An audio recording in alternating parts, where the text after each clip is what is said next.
بسم الله الرحمن الرحيم الحمد لله والصلاة والسلام على رسول الله وعلى آله وصحبه ومن والاه. Ladies and gentlemen, welcome to the Sufina Society Nothing But Facts live stream as we are entering into Giving Tuesday and the month of December, which is always a fun month for us because it's the month that we've chosen to assess ourselves, how we did, how we're doing, and what our future plans look like, inshallah ta'ala.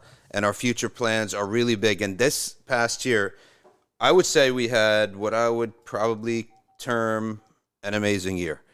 One of those years that we came out of COVID and it was just like grinding, trying to create something, trying to do something. And then all of a sudden, it seems like so many people had so much energy.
All right, Bismillah ar-Rahman ar-Rahim. We're back on, and this is the name of our brand. Now, this is the name of our soup kitchen, and we're now on Instagram at La Cocina 367. And the reason we call it 367 because that's our address. Our address is 367 Somerset Street, so you can't forget it. So if you want to check us out on Instagram, and we have a great team that puts all this stuff together, and runs these meals and the dinners and this year, our goal last year, I said it last year like a million times, our goal was to offer one meal a week. That's it. Nothing more and nothing less. One meal a week.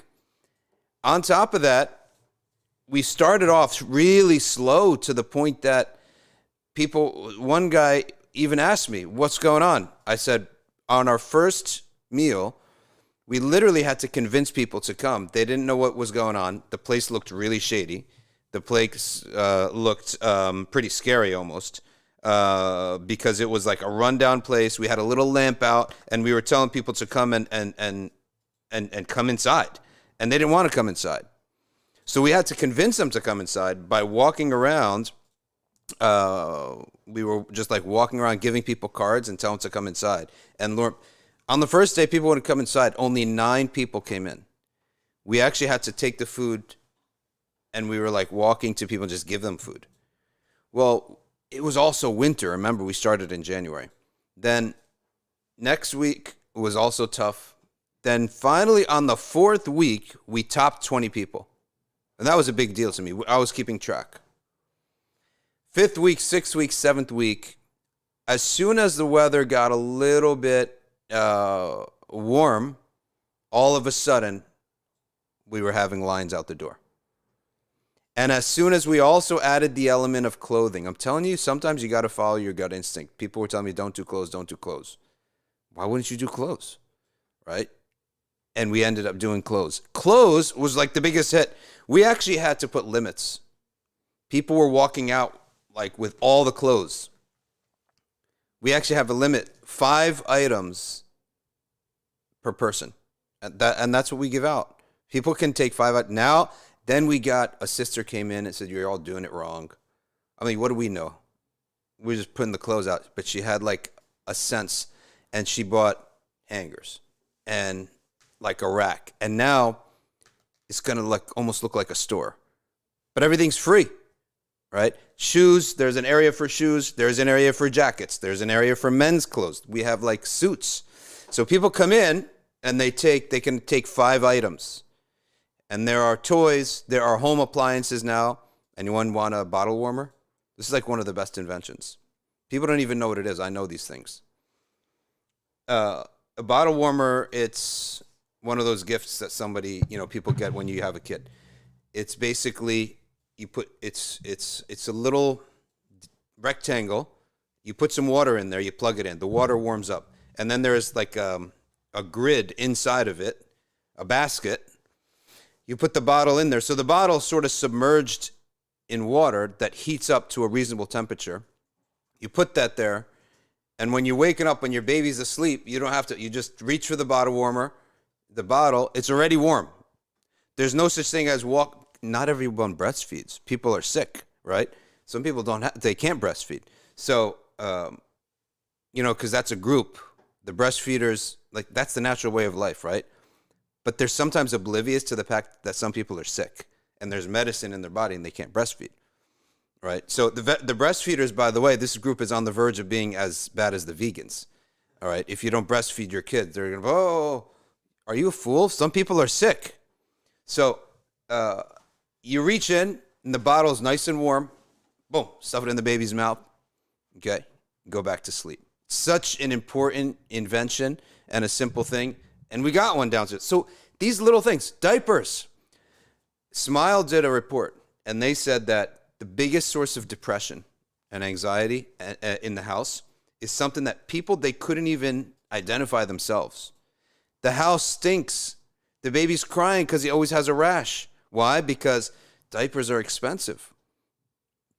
There's another group, they say, no, don't use diapers because it's for the environment, blah, blah, blah. Let's use a nice linen rash for your nice little Prince baby's butt doesn't get used for a diaper, okay?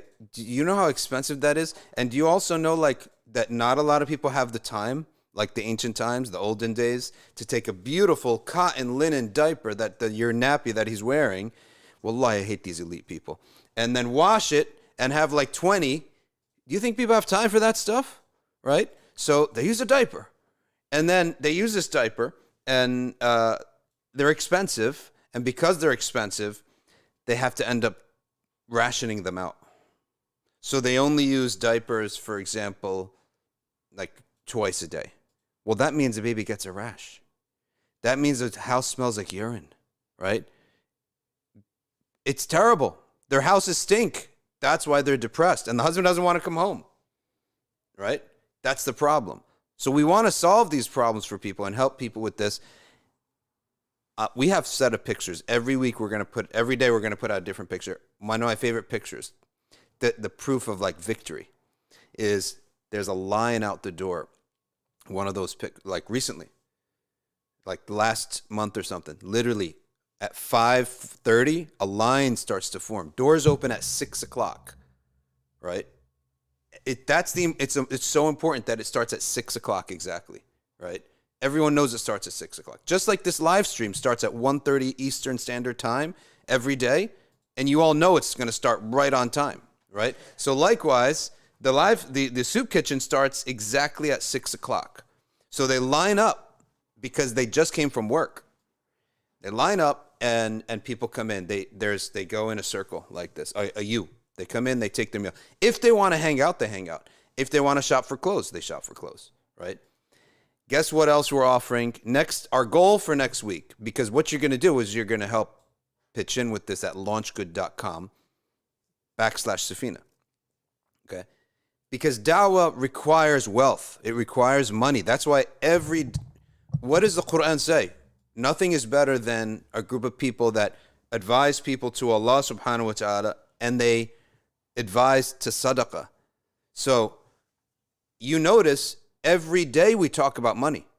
Well, it's important. Money's extremely important. And this money is going to double our efforts. 2 meals a week. Wednesday, it was a no-brainer. We're going to do that because we don't have classes at NBIC on Wednesday. We don't have classes on Monday. Monday and Wednesdays are the days off at NBIC. So it's going to be Monday. So Monday and Wednesday now, starting when the weather gets a bit warmer, in the soup kitchen downstairs in La Cocina is going to be Monday and Wednesday, inshallah ta'ala. We're going to have meals. So imagine 120 people a week. That means our community, no offense, I see stomachs. I know you're eating food. So that means every week now we are going to put pressure now on our community to cook the food. And also you as community members, online community members, you can be part of this, right? By sponsoring a meal. You could say, hey, listen up. You want to sponsor a meal? $25. Go to LaunchGood and put $25. If there's a note, put a meal. Okay. Do you think you can get somebody to run these things as a volunteer? Not all the time. It's got to be someone who is a part-time employee. And they come in at 5 o'clock. Every Monday, they're going to come in at 5 o'clock. They're going to mop the place up. Like I come in here every Wednesday, and Ryan's already got the place polished, right? That's part of the job. You polish the place first. You set up the tables. Last week, we became a refuge for bees. The bees die at this time of year, right? And I didn't know what was going on. It was the weirdest thing. It was like a bee genocide. The kitchen has a window over the sink, and there's like a big window there, and they found a little hole, and they all came in, they stayed for 5 minutes and died. So the exterminator came in and said, oh, bees die at this time of year, right? They all die. So they're coming in to live their last few lives, okay? And they were all dying. So that needs cleaning up, call an exterminator. So there's a lot of work behind the scenes. All right. So Monday is the new day that we're going to be adding, inshallah, to the soup kitchen, and that's going to take staff, all right, and personnel. So, Ryan, let's put up the Instagram poster. You can keep tabs with us at Instagram. That's going to be our new home for communicating with you all. We're going to be communicating with you all on Instagram, and so it's La Cocina 367 because 367 is the 367 is the whatchamacallit, the physical address. When you come here, it's going to be 367 Somerset Street. We also have a guest house here. If you want to hang out and you want to stay for a while, we'll take care of you. Thursday, Friday, Saturday, and Sunday. Those are the days that we host people. So 3 nights, Thursday night, Friday night, Saturday night, and 4 days, Thursday through Sunday. So Launch Good, this is our campaign. We want to, again, we're going to shoot first for 25K this week. Then next week and the week after, we have different things to show you all. But that's really what we're all about. And let's now go to the full screen and turn over now to our content portion and our class. Okay. And Sophia says, I'm not on Instagram. Don't make me go. That's okay. You don't have to actually, I don't think you have to be on Instagram technically. You can actually type in Instagram.com/ for all the people who know about the grammar police, that it's not backslash, it's / in La Cocina 367. And you should be able to see everything that we do there and where I could punch in the link on YouTube. So, Amr bis sadaqah, commanding to sadaqah, is extremely important. This dawah will not run. You know how much money goes into the Israel lobby, to the LGBT lobby, to the Catholic Church? Do you know how much money's behind all this? Right? We're competing with these people. That's our competition. Right? The Catholic Church has so many soup kitchens. In every town, there's a saint this and a saint that soup kitchen. It's like a guarantee. It's like something you don't even have to think about. You want to eat? The Catholics got you. You're poor? You need a diaper? You need something? The Catholics got you. Well, guess what? We're competing. And I believe, honestly, I believe every local masjid, every masjid that has any capacity to do anything good should either sponsor a soup kitchen in a city or have their own soup kitchen, or like the community will put it together and the masjid will be the base. NBIC is our base, right? That's where we all pray. That's where we run our classes. This is the masjid that everything started from. If they hadn't housed us and given me the opportunity, there would be none of this. None of this would have existed, right? Thanks to the open-minded people who just gave me a chance. All we wanted is a chance, right? And they were not control freaks about it either. They're like, all right, do it. As long as we're the beneficiaries and you're doing it out of here, we're benefiting, right? And that's our masjid. So may I ask Allah subhanahu wa ta'ala to have good relations and to continue the life of the masjid. Now let's move. Okay. Let's move on to Shama'il. It's Tuesday, which means Shama'il al-Tirmidhi. Bismillah ar-Rahman ar-Rahim. Alhamdulillah wa salatu wa salamu ala Rasulillah. باب ما جاء في حجامة رسول الله صلى الله عليه وآله وصحبه وسلم. What is hijama? First of all, there's a sister. Her name is Aisha Davies. She's out of the UK, I believe. She's a hijama expert. Okay. And my mom is a hijama expert too. It's not so hard if you have any medical background. You don't even need a medical background. Rai, we need to get... Oh, you don't like blood, Rai? Oh, you don't like people's backs. You're going to learn? All right, shut your eyes. When you're... I'm not scared of blood. I just feel weird touching people's hairy backs. Yeah, he doesn't want to touch people's backs, which is sometimes it can get weird. And you may never look at that person again the same. Okay? It's not the same, yeah. Don't do hijama to someone that you want to hold in high esteem, because in case that you get too close to their body and it's not going to be good. Let's go now to how the Prophet ﷺ did hijama. Su'ila anasu. Again, this is al-fa'il al-mabni lil-majhul. Su'ila, was asked. The questioner is not important. It's the one who receives the question that's important. And we call that na'ib fa'il, and he's marfu'a. The marfu'a in the Arabic grammar is the position of centrality in your image. Because language is supposed to put an image in your head, right? When someone tells you a story, you're creating an image, a reel in your head. So who's the main character of this reel? Anas. So we make him marfu'a. So su'ila Anas ibn Malik. When you read ibn, you have to move with it. You can't say Anasu ibn Malik. No, you say Anas ibn Malik. It's very important. It's a sign of educated versus not educated. Anas ibn Malik. An kasb al-hajjam. The earnings of the hijama, person who does hijama for you. The hajjam. فقال احتجم رسول الله صلى الله عليه وآله وسلم حجمه أبو طيبة. A man by the name of Abu Tayba. So there you go. If you open a hijama company, right, we call it Abu Tayba's hijama company, right? فَأَمَرَ لَهُ بِصَاعَيْنِ مِنْ طَعَامٍ. So the Prophet ﷺ commanded that he be given, he said, go get him 2 sa', وَالسَّاعُ أَرْبَعَةُ أَمْدَادٍ. So that's 8 muds. What's a mud?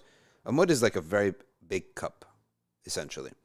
So 8 big muds of food. So you could say like 2 days worth of eating almost. وكلم أهله فوضعوا عنه من خراجه.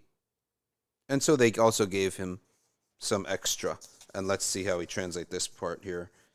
He says here that he was given 2 saws of food and stipulated a certain amount of money that he was responsible for, and the Prophet helped pay some of his debt, essentially.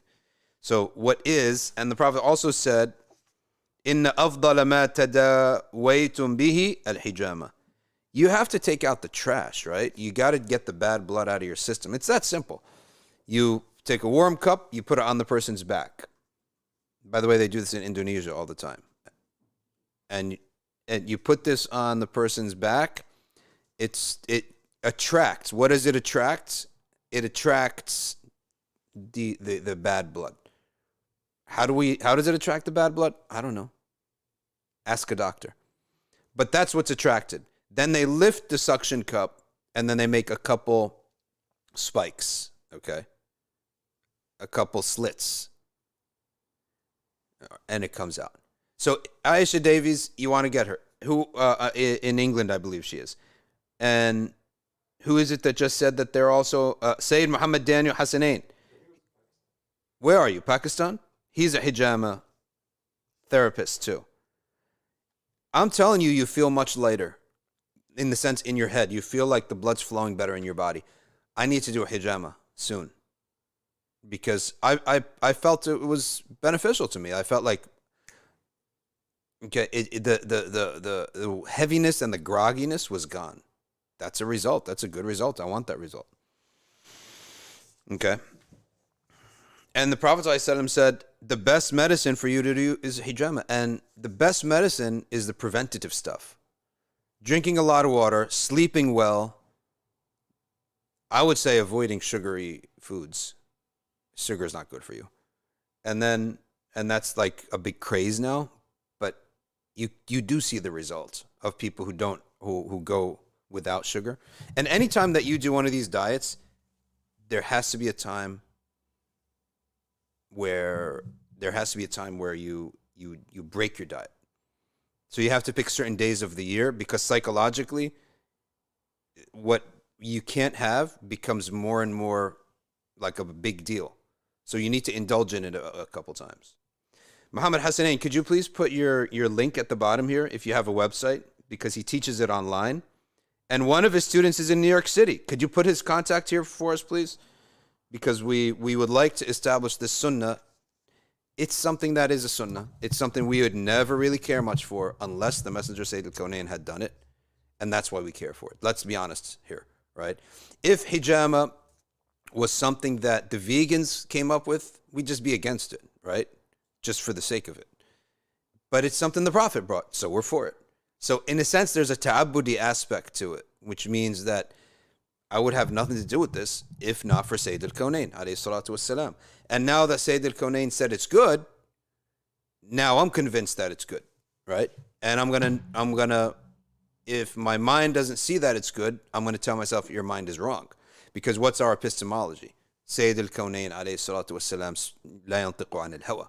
That's our epistemology. So if he says it's the best medicine, then it's the best medicine. If you don't see the result of that, your observation is lower on the totem pole of epistemology than Sayyid al-Kawnayn, right? Right or wrong? Sayyid al-Kawnayn means the chief of this life and the next, or the chief of our of the ins and the jinn.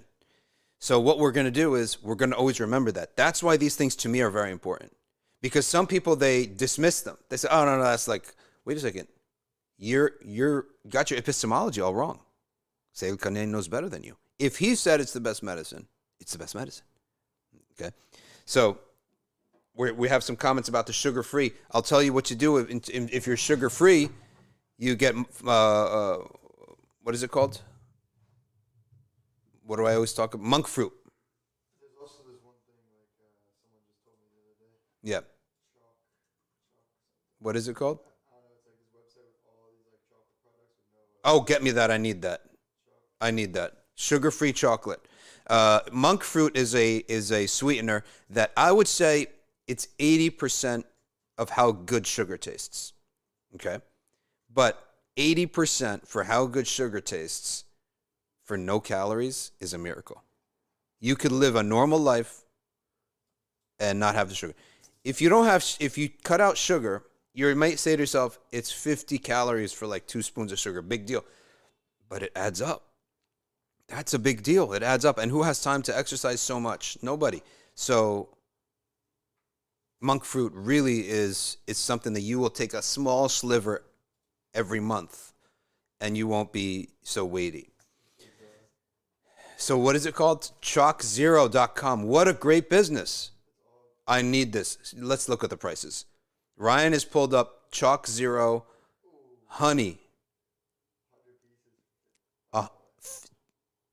50 cents? $50 for 100 pieces. That's 50 cents for a piece of chocolate. Chalk Zero, bank account zero eventually, right? $2 for a chocolate bar. I'm looking at the ads here, or for the website, chalk0.com. $8 for fake Nutella. Okay, fair enough. $9 for a little bear of honey. 50 cents for a piece of chocolate. We'll wait till the competition spawns and the price goes down. That's how you do it, right? You just wait and you spread it. Tell all your friends about it, but don't buy it yet, right? And then wait until it spreads and the competition develops, and then the price will slowly go down. That's how it works. It'll take a while, but Chalk Zero is a place to have chocolate with without any no sugar, but also you end up with no money. So okay, so that's the thing. If you want you have to have your chai, you have to have your stuff. You use monk fruit, which is also a bit expensive, but I say my monk fruit is in replacement of a gym membership. How many of you have a gym membership? You've never shown up to the gym. Okay. Farhan Munshi is saying you can actually make chocolate at home without any sugar. Okay, really? I didn't know how to do that. But hey, Enes, our guy Enes. Okay. Our guy Enes Munshi. This would be a better business than his Cinnabon business. Hey, Enes, are you listening? Enes from NBIC. Okay. Are you listening? This will be a way better business. Okay. Chalk0.com is your competition. Make us sugar-free chocolate. It's better business than Cinnabon because you're going to have all the healthy people. And the healthy people tend to also have some money, by the way. And they could spend money. Next subject. عن علي سيدنا علي بن أبي طالب أن النبي صلى الله عليه وآله وسلم احتجم وأمرني فأعطيت الحجام أجره. So he did hijama and then he told me to go pay what's the ruling on taking money for stuff? Well, it's very simple. It's really very simple. If you don't have to do something, you could take money for it. Okay? That's the simple rule. Anything. That's the ultimate end up. If you're not obligated to do something. So for example, am I obligated by Allah subhanahu wa ta'ala to give you to teach you salah? Yes, I am. If you ask me. So I can't take money for it. Hey, I just became a Muslim. Teach me how to pray. I have to teach you. I can't charge you for that. Okay, thank you for teaching me how to pray. Now I need you to teach me the science of hadith. Oh, wait a second, I don't have to do that. That's not fard for me. I don't have to do that. So that is the situation where that class. I need you to teach me tajweed. I need you to teach me hifz of what? Surah Al-Fatiha? That's fard. I have to do that for free. No, I need you to teach me to memorize Surah Al-Baqarah. Surah Al-Baqarah is one of the best surahs you can memorize. It's very easy to memorize, by the way, because it's thematic. Surah Al-Baqarah, it's an easy surah to memorize because it's just simple themes, blocks. Do I have to teach you that? No, I'm not obligated. I can charge you for that. That's the simple rule. So here, that's a simple rule. Even, let's say, Taraweeh, for example. Imam leading Taraweeh. Does he have to do that? He can pray Taraweeh at home. But he's going to physically move his body to your masjid and lead you. And he's going to recite the way you want to recite. For example, the masjid will tell him 8 rak'ahs, 20 rak'ahs, half a juz, a full juz.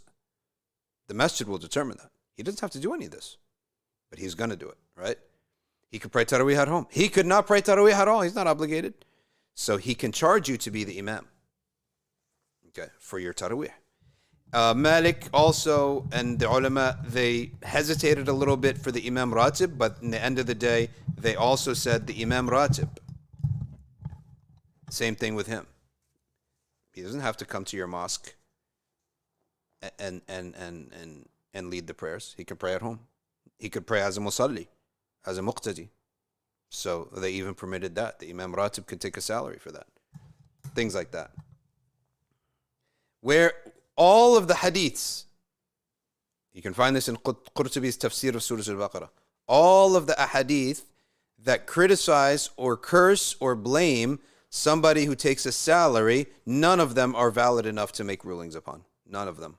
Yeah, Qurtubi lists them all. None of them. And when he explains them as that if someone intended it for the sake of Allah only, then changes his mind and said, no, I'm going to take, that's where possibly he could be in the wrong. Right? That's the only case. But none of those hadiths, because some people, they say there's no such thing as qat'i and dhanni. This is such jahala, it's unbelievable.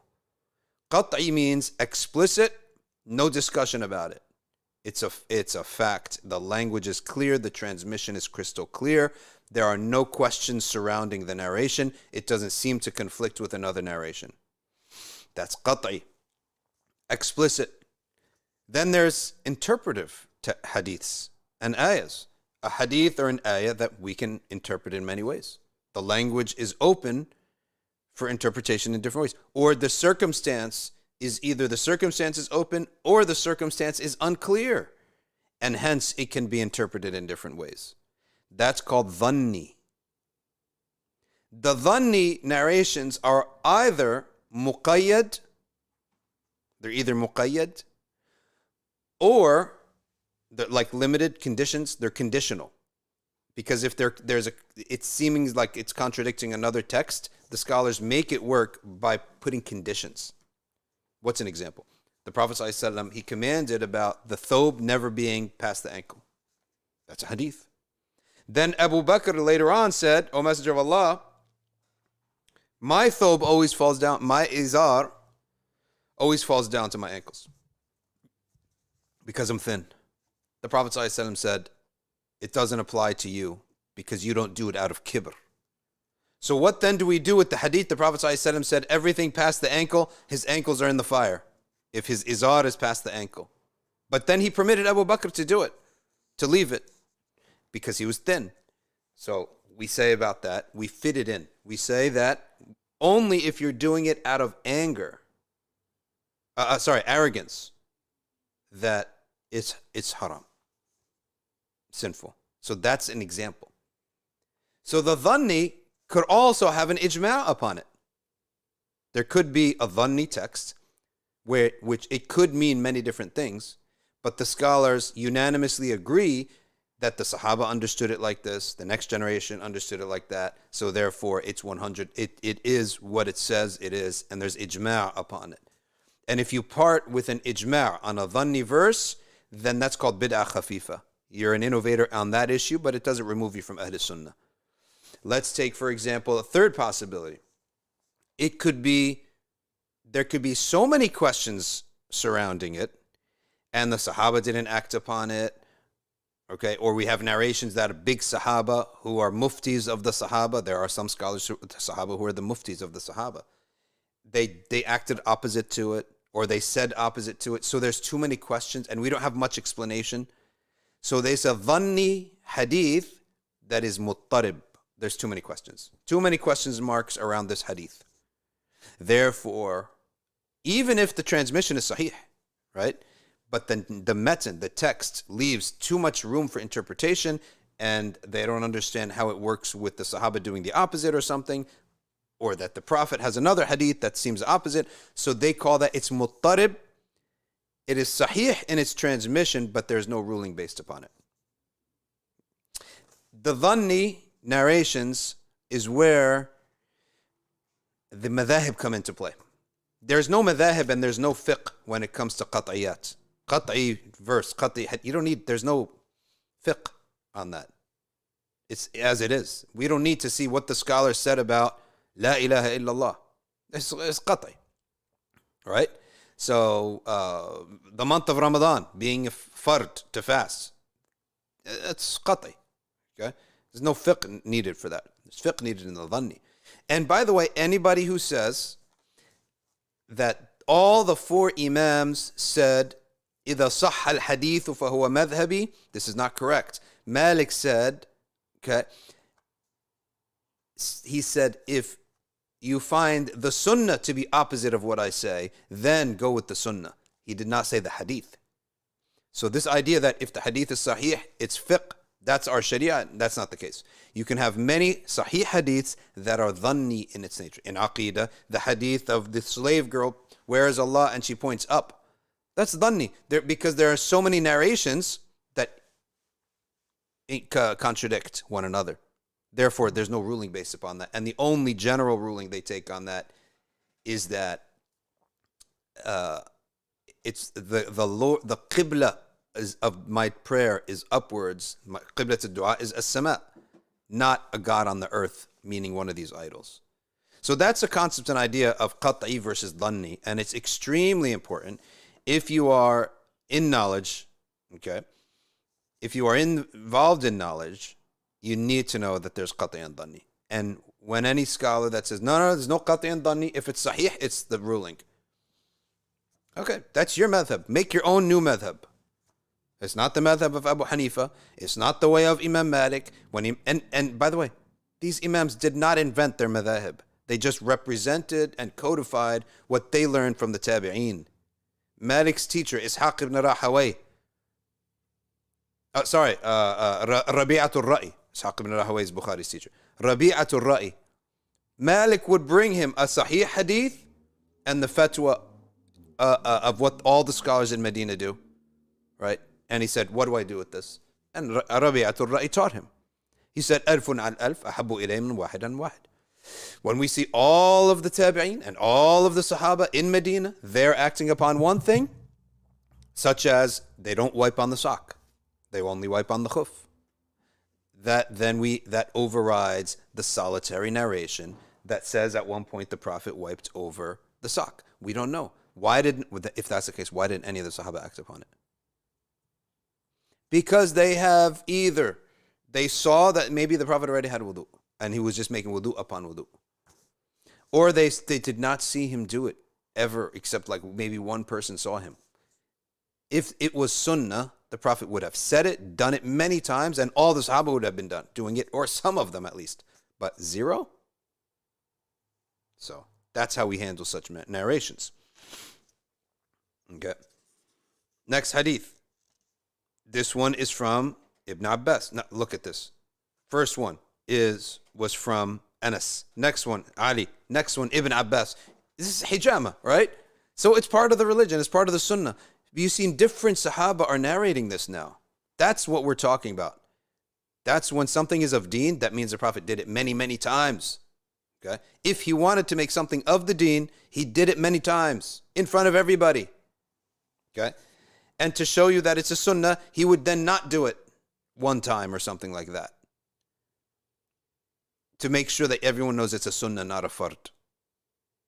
So that's why Malik called this book Al-Muwatta, the trodden path, the aspect of deen that does not rely on one narration that has question marks around it or seeming contradictions. And of course, a hadith in which the Sahaba never acted upon it, that's a big issue, right?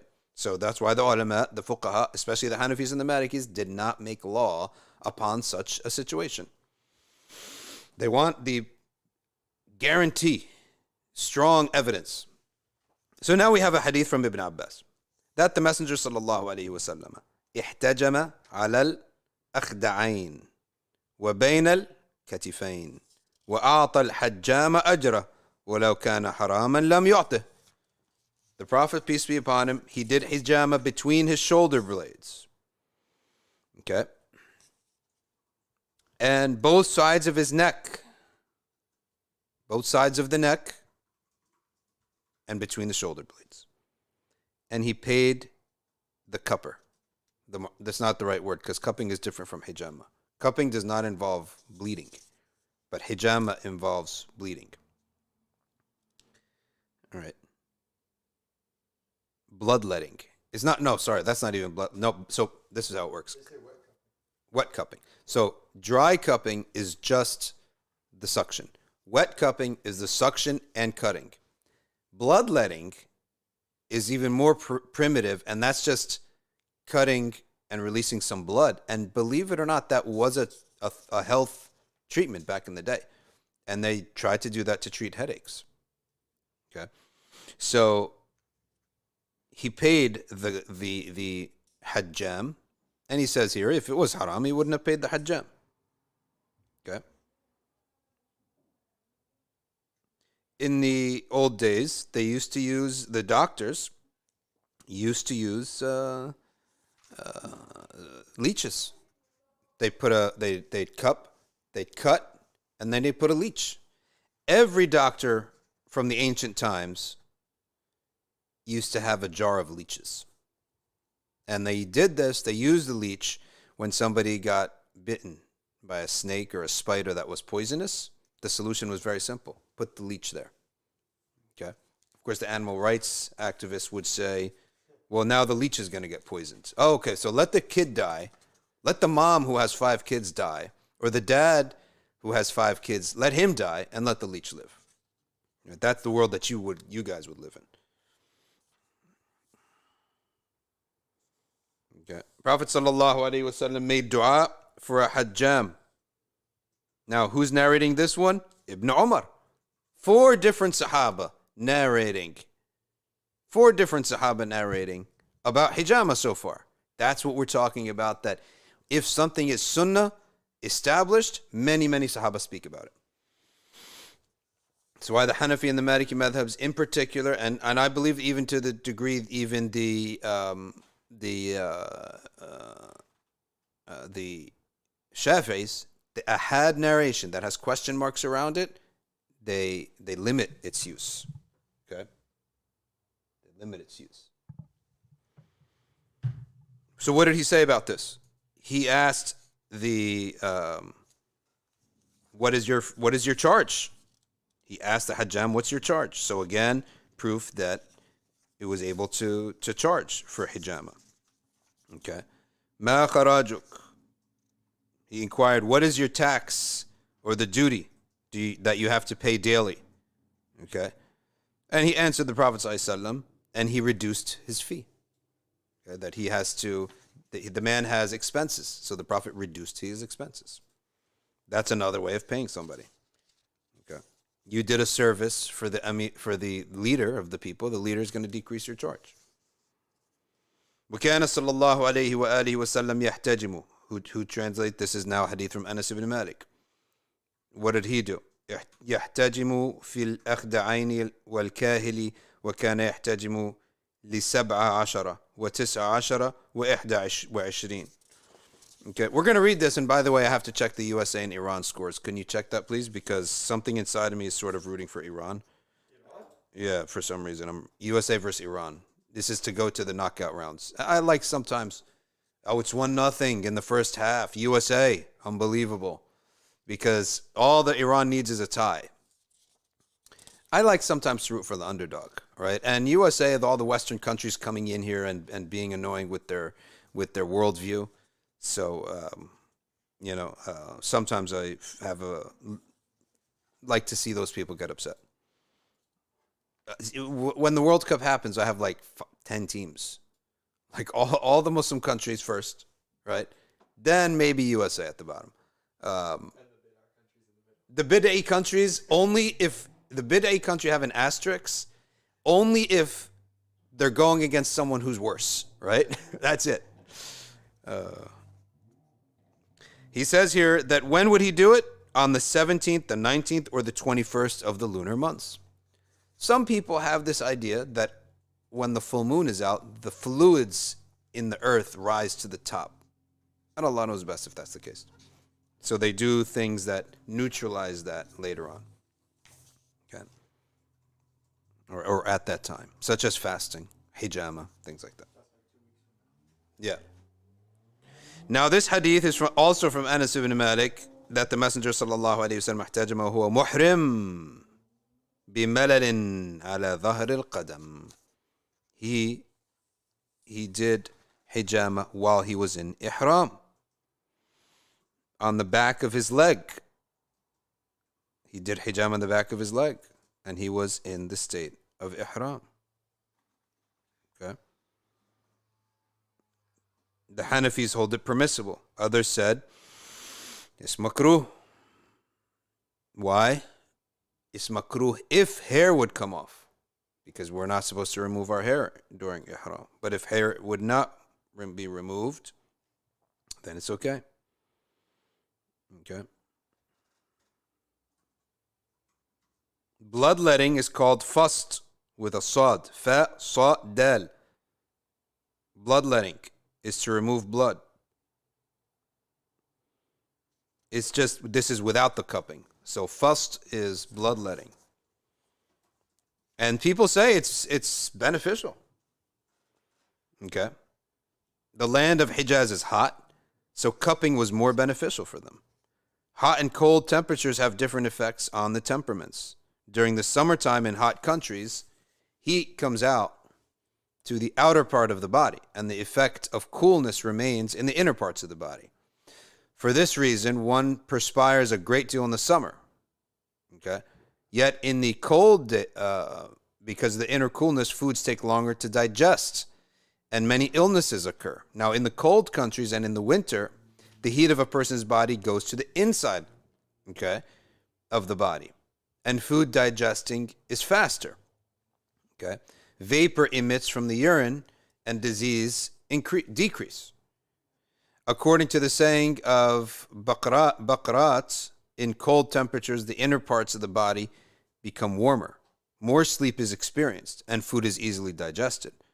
For this reason, rich foods digest easily in the winter, and they take more time in the summer. This is also the reason that honey, dates, and other heat-creating foods do not affect the people of the Hijaz. In cupping, the blood on the outer part of the body is removed, and in Hijaz, the heat is more on the outer part of the body, therefore they need more cupping. Bloodletting is from the veins and the inner part of the body, therefore it would not be beneficial there. Okay. So the Prophet ﷺ did not use bloodletting, he used hijama instead. Okay? Everyone understand now? Sallallahu barak ala Sayyidina Muhammad wa ala alihi wa sahbihi wa sallam. Let's take Q&A now. Time for Q&A. And let's hear what you all have to say. Is hijama means fashtu? No. Fast, I'm assuming fashtu you meant fast. Fast is just bloodletting. Hijama is cupping and then cutting the skin. Okay?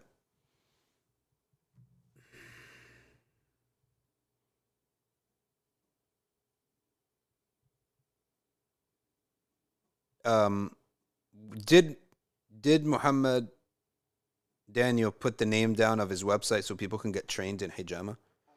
Should we do a Safina Side hijama course? Do you think people would sign up for that? Hijama course. Let's talk to Muhammad Daniel and do it. My student in the USA is a Muslim sister. Good. Male hijama course, female hijama course. Okay. So Muhammad Daniel, can you contact us, please? Because we're going to do it. If it's Sunnah of the Prophet, peace be upon him, we want to be involved.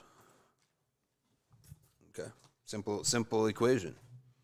How do we teach children about major and minor sins? Well, you could say something like, if something is explicitly forbidden in the Quran, it's a major sin. If it is forbidden in general, in the Sunnah, then it's a minor sin. That's one way the scholars have divided up. By the way, I repeat, there is no one single answer of what separates major sins from minor sins. Why? It's as if Allah wanted the scholars to differ upon it. Some will include more in the minor sins and more in the major sins, so you should be worried, right? So, for example, one of the big debates is masturbation. Not to say something disgusting here, but it's debated.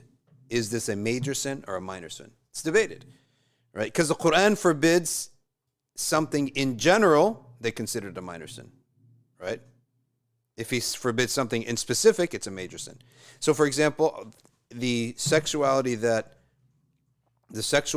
that the Quran forbids is zina and liwat.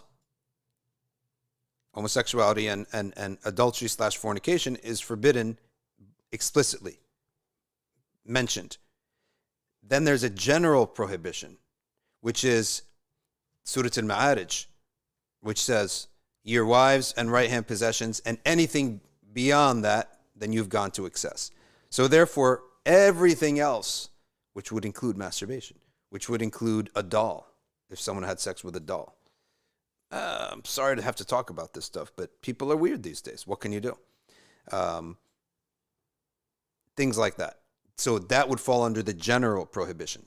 So one of the breakdowns is that if the Quran specifies something, it's a major sin. If it's a general prohibition, it's a minor sin. Okay?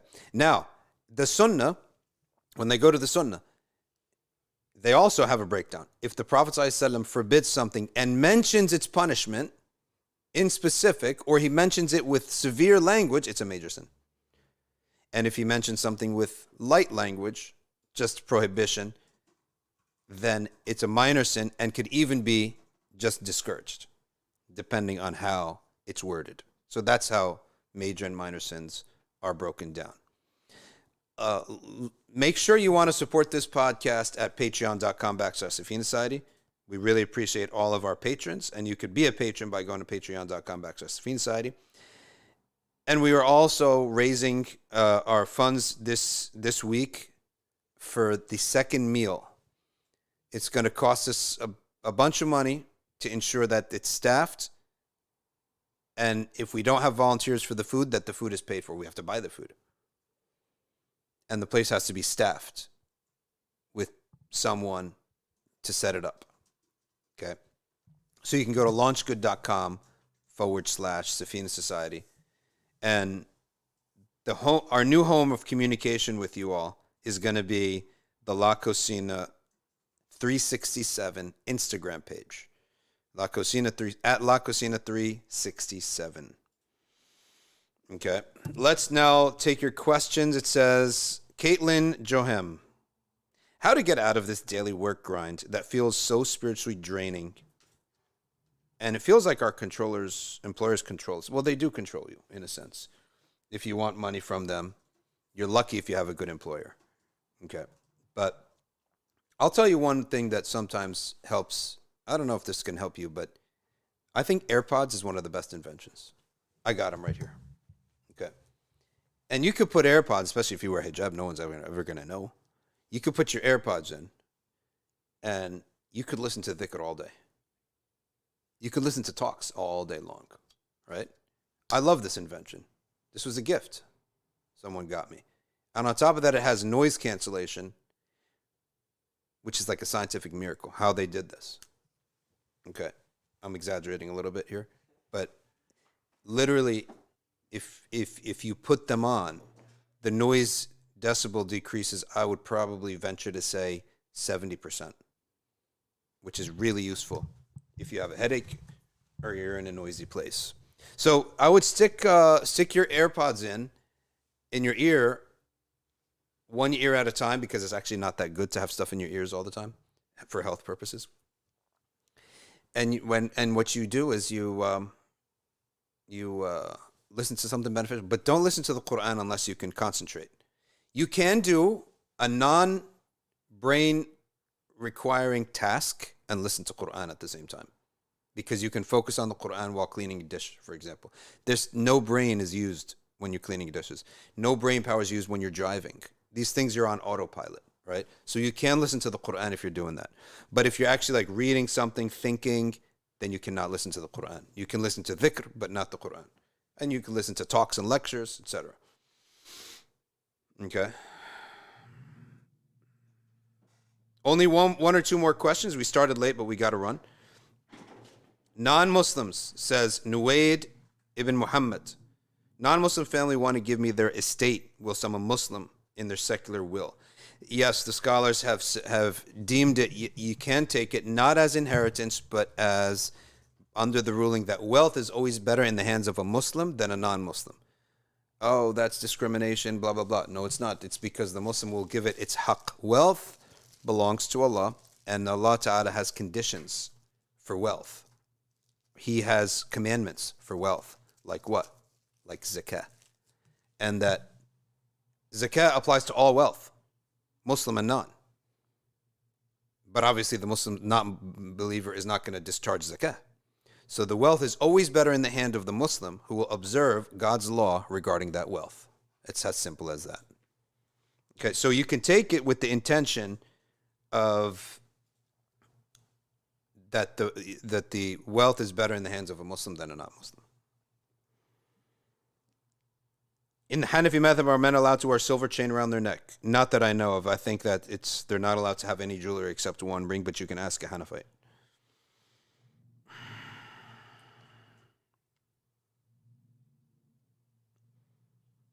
Enigma Barca is on. I guess that's Barcelona, Barca. Halima Wahid, traveling light. Sofna Begum, Albanian revert. How are you an Albanian revert? I thought Albanians are 100% Muslims. Am I wrong about that? I must have been wrong about that. Can you not give inheritance if a son or daughter is fasiq or ahli bid'ah? If it's a bid'ah mukaffira, you cannot give them inheritance. Okay. If it's a bid'ah mufassiqa, then yes, they would still inherit. If I'm not mistaken, we can double check that. But from what I do, they will inherit if they are just on an innovation. It's only if they become a full-on zindiq. Do we have to pray janazah to a member who apostated? Of course not. No, there's no janazah, nor is he buried as a Muslim. You apostated. You became an atheist. So have the atheists bury you, or they're going to burn you, whatever they're going to do with you. And now, of course, you wouldn't want someone to be buried, burned. I think that's something that the Muslim can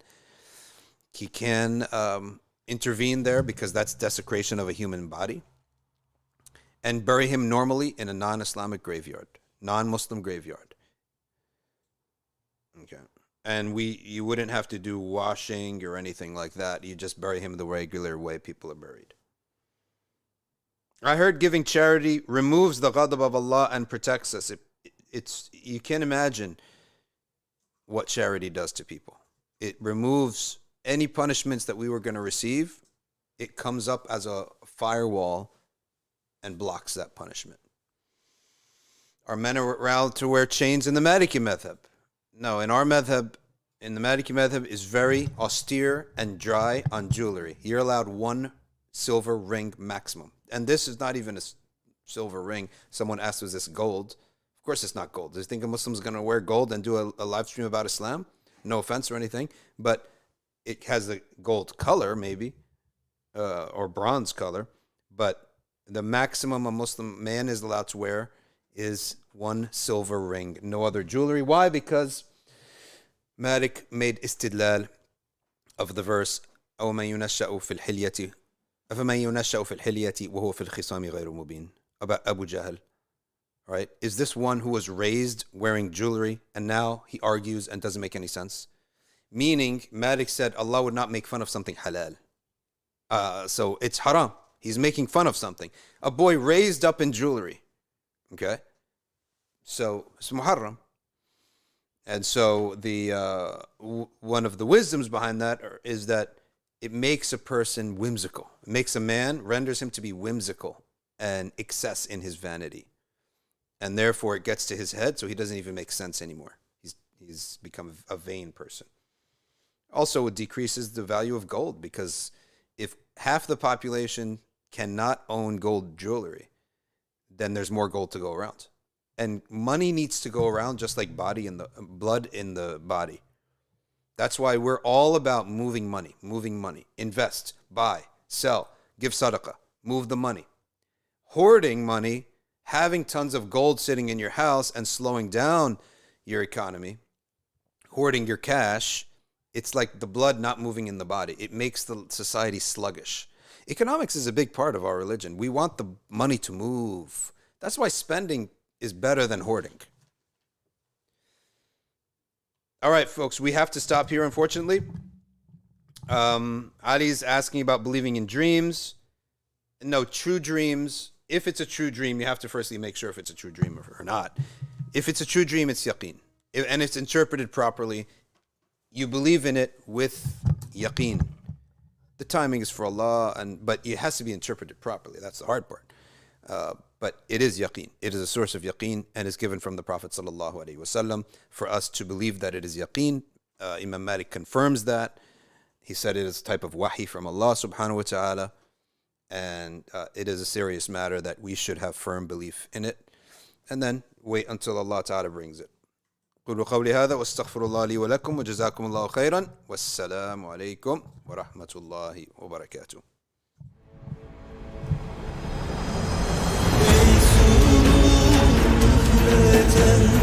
Aşkınla arasında yıldızlar kadar titredim. Uslat şarabından için şu canı aşkla versinler.